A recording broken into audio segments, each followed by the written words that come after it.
Meaning. That's what we're talking about today. That's what we talk about every day because I am a logotherapist, a meaning-centered psychotherapist. My name is Baruch Halevi, also known as B. I am co-founder of Soul Centered, which is a center, spiritual center for meaning, purpose, and healing in the afternoon of life. The afternoon of life, the second half of life, when meaning is no longer a want. It's never a want. But in the afternoon of life, it is a need that we have in all aspects of our life, in our personal life, in our professional life.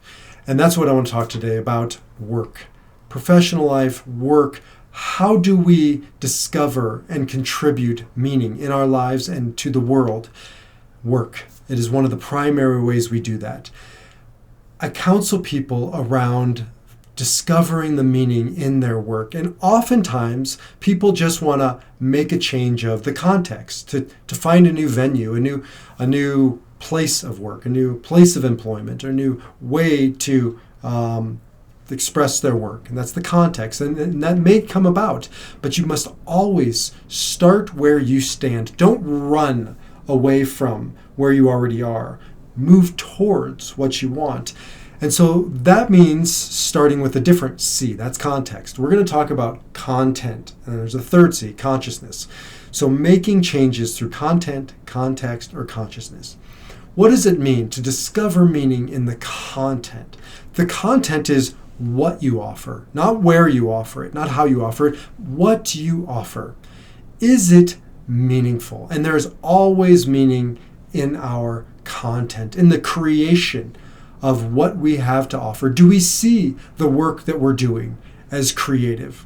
Can we find new ways to look at the same content? I was a synagogue rabbi for 15 years. Finally, I had to change my context.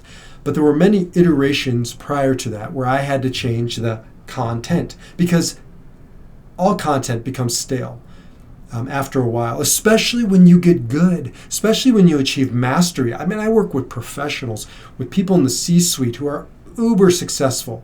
And yet, because of that success, they start getting into routines. What's a routine? A rut. And what's a rut? It's been said before, a grave with both ends knocked out. We just get it stale and stuck and into this routine and into this rut. Can we look at the content with fresh eyes and pivot and change? I've started 6 startups, right? I love the startup world because it's all about pivoting and seeing what works and what doesn't, but coming back to the content with fresh eyes time and time again.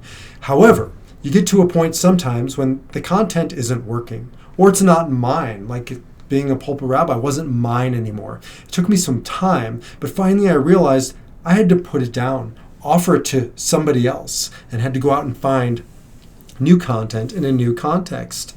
You get to a point in the startup world where this is just not working, and sunk costs, just because I've invested so much into it doesn't mean I should invest more. It's a hard thing to know when it's time to change your context, when it's time to leave that startup behind, but you gotta figure it out or else you'll go down with the ship.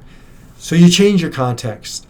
Maybe that means you change your work environment. Maybe it means you change your employer. Maybe it means it change your profession entirely. But don't underestimate the power of context. See this office space behind me? I have been a big advocate for feng shui for many, many years, decades now. I've believed deeply in the power of context.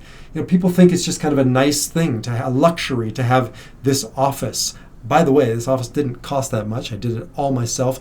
It's not about how much you spend. It's about how much of yourself you invest into your surroundings, because we become like our surroundings in our office environment. That's just a great way to start. Can you change your context? Can you clean up your desk? Can you think about the feng shui, the spirit of your surroundings?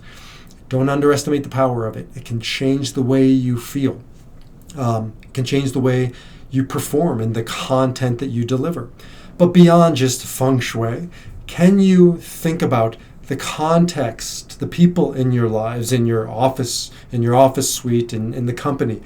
Do they reflect your values? Are you in sync? Are you in harmony? There comes a time when you just might have to walk away from the context because it doesn't allow for you to express who you are, you're just not finding the meaning. If you don't have a supportive environment, sometimes you just have to change the environment or create a new one. Content, context, and grappling with what needs to be changed. The last one, though, is the most important, because sometimes you just got to deliver the content. Sometimes you got to remain in the context, but you can always change the consciousness. This is really the hinge upon which logotherapy rests, and I believe meaning in our life resides. So I'm going to say it by quoting Dr. Viktor Frankl, because he says it better oftentimes, which is the case, than I can. He says in his book, Man's Search for Meaning, everything can be taken from a man but one thing, the last of human freedoms, to choose one's attitude in any given set of circumstances, to choose one's own way. You always have the ability to change the way you look at something, to look at the content you're delivering, to look at the context you're operating within. You have a choice to stop reacting, as he talks about, and start responding, regardless of the context or the content. Can you find new ways to think about and approach those old things? Can you find new attitudes?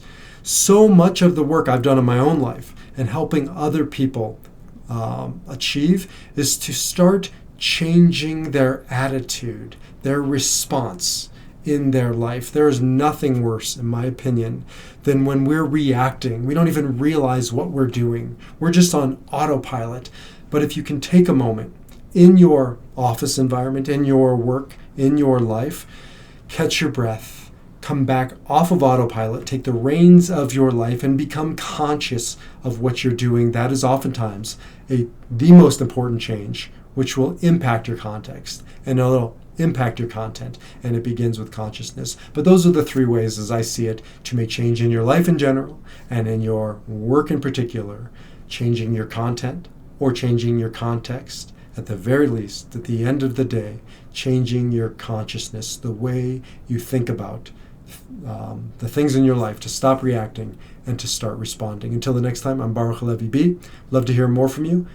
www.mysoulcentered.org, or shoot me an email at baruch, BARUCH, @mysoulcentered.org. Until the next time, shalom, salam, namaste, peace.